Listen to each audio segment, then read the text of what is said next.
Hello guys, welcome back to our YouTube channel. നമ്മുടെ ചാനലിലെ മറ്റൊരു വീഡിയോയിലേക്ക് എല്ലാവർക്കും സ്വാഗതം.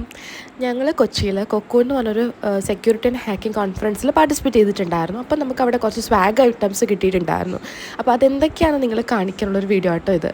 അപ്പോൾ ആദ്യം തന്നെ നമുക്ക് ബാഗ് കൊക്കൂൻ്റെ തന്നെ കേട്ടോ, ഈ ഒരു വലിയ ബാഗ് ഇതും അതിനകത്ത് കൊക്കൂണിന് ലേബൽ ചെയ്തിട്ടുണ്ട്. അത് കഴിഞ്ഞ് നമ്മൾ ബാഗ് ഓപ്പൺ ചെയ്യുമ്പോൾ നമുക്കിങ്ങനെ ഒരു ടീഷർട്ടാണ് കേട്ടോ. നമ്മൾ ആദ്യമേ തന്നെ ഇതിൽ പാർട്ടിസിപ്പേഷൻ രജിസ്റ്റർ ചെയ്യുമ്പോൾ നമ്മൾ ടീഷർട്ടിൻ്റെ സൈസ് കൂടെ കൊടുക്കാറുണ്ട്. അത് കഴിഞ്ഞ് ഓപ്പൺ ചെയ്യുമ്പോൾ ഇത് വരുമ്പോൾ നമുക്ക് കിട്ടുന്നത് ഒരു ടേബിൾ ക്ലോക്കാണ് കേട്ടോ.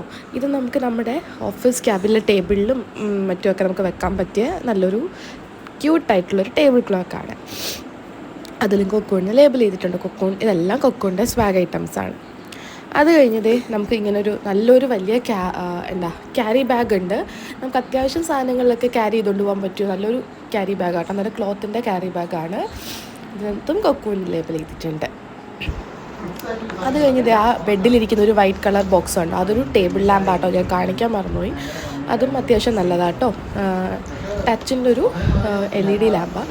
പിന്നെ ഇങ്ങനെ കുറച്ച് സ്റ്റിക്കേഴ്സും ഹാക്കേഴ്സിൻ്റെ ഇങ്ങനത്തെ ഒരു ബുക്കും പിന്നെ ഡയറിയും പിന്നെ ഒരു 2024 ഒരു സൈബർ കലണ്ടറും അത് ബാഗിനുള്ളിലുണ്ടായിരുന്നു. നല്ല ക്വാളിറ്റിയുള്ള സാധനങ്ങളായിരുന്നു കേട്ടോ എല്ലാം. എനിക്ക് ചെറുതായിട്ട് ജലദോഷമുള്ളതുകൊണ്ടാണ് ശബ്ദം അടച്ചിരിക്കുന്നത്. ഈ ഐറ്റംസൊക്കെ ഇങ്ങനെ എടുത്ത് കാണിക്കുമ്പോൾ ഉണ്ടല്ലോ, എനിക്ക് എന്താ ഓർമ്മ വരുന്നതെന്ന് വെച്ചാൽ ഈ മണിച്ചിത്രത്താഴ് ഫിലിമിൽ ശോഭന നാഗവല്ലിയായി മാറിക്കഴിയുമ്പോൾ ഇങ്ങനെ ഇതിൻ്റെ നാഗപടം മാല, ഇതിൻ്റെ മാങ്ങാപ്പിഞ്ചി മാല എന്നൊക്കെ പറയുന്ന ഒരു സീനില്ലേ, അതെനിക്ക് ഓർമ്മ വന്നത്. പിന്നെ ഇത് അടുത്തായിട്ട് ഈ ഒരു പെണ്ണാട്ടോ. പിന്നെ വീണ്ടും കുറേ സ്റ്റിക്കേഴ്സും കാര്യങ്ങളും. പിന്നെ അത് ഈ RFID ബ്ലോക്കറുണ്ട്. നമ്മുടെ വൈഫൈ കാർഡൊക്കെ ആണെങ്കിൽ അത് കുറച്ച് സെൻസിറ്റീവ് ആണല്ലോ, അപ്പം അതിന് അൺഓതറൈസ്ഡ് ആക്സസിൽ നിന്നൊക്കെ ബ്ലോക്ക് ചെയ്യാൻ വേണ്ടിയിട്ട് ഇത് ഈ ഒരു RFID കാർഡും. അപ്പോൾ ഇത്രയൊക്കെയാണ് കേട്ടോ നമ്മുടെ ഈ ബാഗിലുള്ളത്. അപ്പോൾ വീഡിയോ ഇഷ്ടമായാലും ചാനൽ സബ്സ്ക്രൈബ് ചെയ്യുക. അപ്പോൾ ബൈ.